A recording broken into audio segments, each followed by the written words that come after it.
బ్రహ్మ విష్ణుల మధ్య జరిగిన గొడవ ఈ జ్యోతిర్లింగాల ఆవిర్భావానికి ఎలా కారణమైంది? సీతాదేవి ఉసుకతో తయారు చేసిన శివలింగం ఏ క్షేత్రంలో ఉంది? అసలు ఏ జ్యోతిర్లింగం గాలిలో తేలుతూ భక్తులకు దర్శనమిస్తుంది? బ్రహ్మదేవుడికి భూమి మీద ఆలయాలు ఎందుకు లేవు? రావణాసుడు తన చేతులతో స్వయంగా తెచ్చిన శివలింగం ఎక్కడ ఉంది? అలానే మనమందరం శివరాత్రి జరుపుకుంటాం, కానీ శివరాత్రి ఎందుకు జరుపుకుంటాం? శివరాత్రి వెనుక ఉన్న చరిత్ర ఏంటో మీకు తెలుసా? ఈ వీడియోలో ఇలాంటి మరెన్నో ఆసక్తికరమైన విషయాలు, అలానే 12 జ్యోతిర్లింగాల వెనుక ఉన్న అసలైన చరిత్ర పూర్తిగా తెలుసుకుందాం.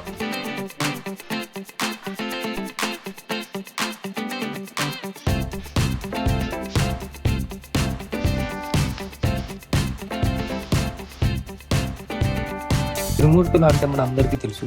బ్రహ్మ, విష్ణు, శివుడిని త్రిమూర్తులుగా పిలుస్తాం. ఒకసారి బ్రహ్మ విష్ణుల మధ్య తమలో ఎవరు గొప్ప అని, ఎవరు ఎక్కువ శక్తివంతులు అన్న వాదనలో ఉన్నారు. అలా వాదించుకుంటూ శివుడి వద్దకు తీర్పు కోసం వెళ్తారు. శివుడు అప్పుడు అగ్ని రూపమైన జ్యోతిర్లింగ స్వరూపంలో ప్రత్యక్షమై ఈ జ్యోతిర్లింగం యొక్క ఆది మరియు అంతం ఎవరు కనుక్కుంటారు వారి గొప్పవారు అని శివుడు అంటారు. అప్పుడు బ్రహ్మదేవుడు హంస రూపంలో పైకి వెళ్ళగా విష్ణుదేవుడు వరాహ రూపంలో కిందికి వెళ్తాడు. వాళ్ళు ఎంత వెతికినా ఆ లింగం యొక్క ఆది మరియు అంతం కనుక్కోలేకపోతారు. విష్ణువు తన ఓటమిని అంగీకరించగా బ్రహ్మ మాత్రం అబద్ధమాడి కేతకి పుష్పాన్ని సాక్ష్యంగా చూపించి తను ఆదిని చూశానని చెప్తాడు. దానికి పరమశివునికి కోపం వచ్చి బ్రహ్మదేవుని శపిస్తాడు. భూలోకంలో ఆయనకు ఆలయ ఆరాధన జరగకూడదని నిర్ణయించారు. అలాగే కేతకి పుష్పం శివార్చనకు అనర్హమని ప్రకటించారు. ఇక అప్పుడు విష్ణుమూర్తి శివుడితో, దేవాది దేవా, ఆది అంతాలు లేని ఈ లింగాన్ని అభిషేకించడం లేదా పూజించడం సాధ్యం కాదు. కావున నువ్వు ఈ జ్వాల రూపాన్ని ఉపసంహరించుకొని మా పూజలు అందుకోవడానికి వీలు ఉండే రూపంలో అవతరించు అని ప్రార్థించారు. ఇప్పుడు శివుడు తన జ్వాలస్తంభ రూపాన్ని ఉపసంహరించుకున్నాడు. అప్పుడే అదే ప్రదేశంలో ఒక శివలింగం అవతరించింది. ఇది ప్రపంచంలోని మొట్టమొదటి శివలింగం. ఇప్పుడు ఆ సమయాన్ని మనమందరం మహాశివరాత్రిగా జరుపుకుంటున్నాం. ఇది మహాశివరాత్రి వెనుక ఉన్న చరిత్ర. ఆ మొదటి శివలింగం యొక్క కాంతి భూమిపై 64 ప్రదేశాల్లో పడడం జరిగింది. ఆ 64 ప్రదేశాల్లో నేడు శివుడు ఆలయాలు ఉండడం ఎంతో గొప్ప విషయం. ఆ 64లో కూడా 12 ప్రదేశాలు మాత్రం అత్యంత శక్తివంతమైనగా చెప్తారు. శివుడు దేవాలయాల్లో అత్యంత శక్తివంతమైన 12 లింగాలు ఉన్నాయి. ఆ క్షేత్రాల్లో ఉండే శివలింగాలని నేడు మనం జ్యోతిర్లింగాలుగా పిలుస్తాం. ఈ జ్యోతిర్లింగాలు ఎక్కడ కొలువై ఉన్నాయి అనేది మనం తెలుసుకుందాం.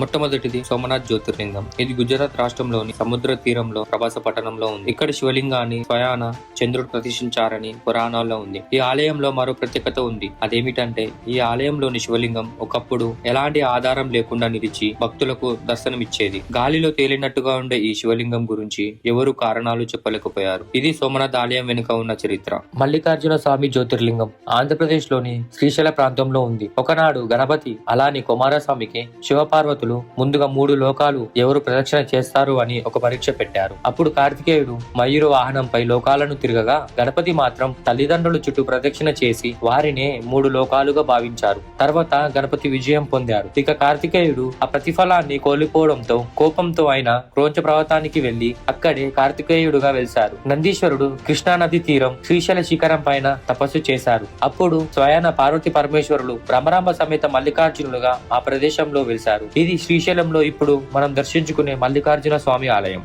మహాకాళేశ్వర జ్యోతిర్లింగం మధ్యప్రదేశ్ లోని ఉజ్జయినిలో ఉంది. పురాణాల ప్రకారం ఈ శివలింగం స్వయంగా వెలిసిందని, అంటే ఇది మానవుడు స్థాపించకుండా స్వయంగా ఉద్భవించిందని నమ్మకం ఉంది. ఆనాటి ఉజ్జయినిలో చంద్రసేను అనే రాజు ఉండేవాడు. ఆయన మహాశివ భక్తుడు. శత్రువులు దాడి చేయబోతున్నప్పుడు ఆ రాజు శ్రీకరుడు శివుడిని ప్రార్థించి క్షేత్రాన్ని రక్షించాలని కోరాడు. శివుడు మహాకాళ రూపంలో బయటికి వచ్చి శత్రువులను సంహరించి ప్రజలను కాపాడాడు. ఆ స్థానంలో శివలింగం దక్షిణ వైపు ముఖంగా ఉంటుంది. అందుకే అక్కడ శివలింగాన్ని దక్షిణముఖి జ్యోతిర్లింగం అని అంటారు. ఇక్కడ భస్మహారతి వంటి ప్రత్యేక పూజలు జరుగుతాయి. మహాకాళేశ్వరుని దర్శించుకుంటే మరణ భయం, వ్యాధుల నుంచి విముక్తి కలిగిస్తారని నమ్మకం.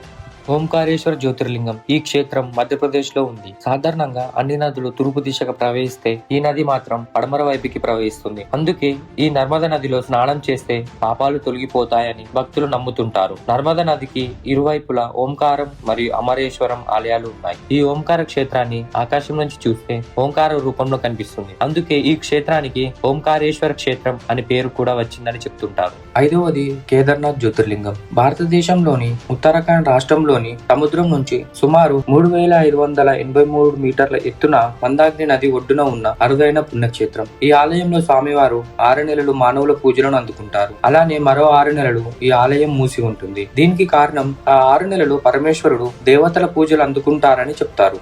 ఆరవది భీమశంకర జ్యోతిర్లింగం. ఇది మహారాష్ట్రలో ఉంది. పురాణాల ప్రకారం పూర్వం భీమాసురుడు అనే రాక్షసుడు ఉండేవాడు. ఆ రాక్షసుడు భూమిని బాధిస్తూ ప్రజలను హింసిస్తాడు. అప్పుడు ఇవన్నీ చూసి కోపంతో శివుడు ప్రత్యక్షమై అతన్ని సంహరించారు. ఇక ఆ తర్వాత ఆ భీమాసురుడు యొక్క తల్లి కోరిక మేరకు భీమాసురుడికి మోక్షం ప్రసాదించి భీమశంకరుడుగా అక్కడే కొలువై ఉన్నారని చెప్తారు. ఏడవది రామేశ్వర లింగం. ఇది తమిళనాడులోని రామేశ్వరం దివి పైన ఉంది. త్రేతాయుగంలో శ్రీరాముడు రావణుని ఓడించిన తర్వాత అక్కడే ఒక శివలింగాన్ని ప్రతిష్ఠించాలని శ్రీరాముడు అనుకున్నారు. అందుచేత శివుడి యొక్క ఆత్మలింగాన్ని తెమ్మని హనుమంతుల వారిని కాశీకి పంపగా హనుమంతుల వారు రావడం ఆలస్యం అవ్వడంతో అక్కడే సీతాదేవి ఉష్కతో శివలింగాన్ని తయారు చేసి పూజించారు. ఆ లింగమే ఇప్పుడు మనకు దర్శనం ఇచ్చే రామేశ్వర లింగం. ఆ తర్వాత హనుమంతుడు మరో శివలింగాన్ని తీసుకొచ్చారు. ఆ లింగాన్ని కూడా రాముల వారు ఆ ఆలయంలో ప్రతిష్ఠించారు. ఆ లింగమే విశ్వేశ్వర లింగం. రామేశ్వర క్షేత్రంలో ముందుగా హనుమంతుడు తెచ్చిన విశ్వేశ్వర లింగాన్ని పూజించాకే రామేశ్వర లింగాన్ని పూజించాలని వరమిచ్చారు. అలానే ఇక్కడి రామేశ్వరంలో ఉన్న నీటి కొలనులో స్నానం ఆచరిస్తే అన్ని బాధలు తొలగుతాయని నమ్మకం. ఎనిమిదవది త్రయంబకేశ్వర జ్యోతిర్లింగం. ఇది మహారాష్ట్రలోని నాసిక్ లో కొలువై ఉంది. ఇక్కడ 3 ముఖాల జ్యోతిర్లింగం మనకు దర్శనం ఇవ్వడం జరుగుతుంది. బ్రహ్మ, విష్ణు, మహేశ్వరులు ఇక్కడ స్వయంగా వెలిశారు. ఒకనాడు గౌతమ మహర్షి తపస్సు చేయగా శివుడు ప్రత్యక్షమై ఆ ప్రాంతంలో గంగను ప్రవహించేలా చేసి అక్కడ త్రయంబకేశ్వరుడు కొలువై ఉన్నారు. సాధారణంగా శివలింగానికి ఎదురుగా నందీశ్వరుడు కొలువై ఉంటాడు. కానీ ఇక్కడ మాత్రం నందీశ్వరుడికి ప్రత్యేకమైన ఆలయం ఉంటుంది. ముందుగా నందీశ్వరుని దర్శించుకున్నాకే ఆ త్రయంబకేశ్వరుని దర్శించుకుంటారు. 9వది వైద్యనాథ్ జ్యోతిర్లింగం. ఇది జార్ఖండ్ లోని దేవగిరి ప్రాంతంలో ఉంది. ఒకనాడు రావణుడు శివుడి కోసం ఘోరమైన తపస్సు చేశాడు. ఆ తపస్సుకు శివుడు మెచ్చి ఒక శివలింగాన్ని రావణాసుడికి ఇచ్చారు. కానీ ఆ శివలింగాన్ని రావణుడు తన రాజ్యానికి రక్షణగా తీసుకెళ్లాలని అనుకున్నాడు. కానీ శివుడు ఒక షరతు చెప్తాడు. అదేమిటంటే ఈ లింగాన్ని ముందుగా ఎక్కడైతే పెడతారో అక్కడ ఈ లింగం శాశ్వతంగా ఉంటుందని చెప్తాడు. కానీ దారి మార్గంలో గణపతి రూపంలో వచ్చిన బాలుడి చేత ఈ లింగం అక్కడ శాశ్వతంగా స్థాపించబడింది. 10వది నాగేశ్వర జ్యోతిర్లింగం. ఇది గుజరాత్ ద్వారక ప్రాంతంలో ఉంది. పురాణాల ప్రకారం ద్వారకాసుడు అనే రాక్షసుడు ప్రజలను హింసించగా శివుడు నాగరూపంలో వచ్చి అతన్ని సంహరించాడు. ఇక అక్కడి శివుడు సాక్షాత్తు నాగలింగేశ్వరుడుగా కొలువై ఉన్నాడు. అందువల్ల ఈ జ్యోతిర్లింగాన్ని నాగేశ్వర అని పిలుస్తారు. 11వది కాశీ విశ్వనాథ ఆలయం. ఇది వారణాసి గంగా నది ఒడ్డున ఉన్న ప్రసిద్ధ శివాలయం. ఈ ఆలయంలో శివుడు విశ్వనాథుడుగా మనకు దర్శనమిస్తాడు. భక్తులు ఈ ఆలయాన్ని దర్శించి పవిత్ర గంగా నదిలో స్నానం ఆచరిస్తే మోక్షం పొందుతారని నమ్ముతుంటారు. కాశీ నగరంలో ఉన్న మణికర్ణిక ఘాట్ హిందువులకు అత్యంత పవిత్రమైన ప్రదేశం. ఎందుకంటే ఇక్కడ అంత్యక్రియలు జరిగితే ముక్తి లభిస్తుందని నమ్మకం. అలానే అమ్మవారి అష్టాదశ శక్తి పీఠాలలో కాశీ కూడా ఒకటే అని చెప్తారు. పార్వతీదేవి చెవిపోగు పడిన ప్రదేశంలో విశాలాక్షి ఆలయం ఉంది. 12వది కృష్ణేశ్వర జ్యోతిర్లింగం. ఇది మహారాష్ట్రలోని వేరూరు గ్రామంలో ఉంది. సుధర్ముడు, సుదేహ అనే దంపతులకు సంతానం లేదని బాధపడుతూ ఉంటారు. అప్పుడు సుదేహ తన భర్తను తన చెల్లికి ఇచ్చి వివాహం జరిపిస్తుంది. వారికి ఒక బిడ్డ జన్మిస్తాడు. అప్పుడు సుదేహకు అసూయ కలగడంతో ఆ బిడ్డను ఏటిలో పడేస్తుంది. దాంతో ఆ తల్లి తన బిడ్డ కొరకు 101 శివలింగాలను ఆ నదిలోకి వదిలేసి శివుడిని పూజిస్తుంది. ఆమె భక్తికి మెచ్చిన శివుడు ఆమె కొడుకును బ్రతికించి ఆమె కోరిక మేరకు అక్కడ జ్యోతిర్లింగంగా కృష్ణేశ్వరుడుగా వెలిసారని చెప్తారు.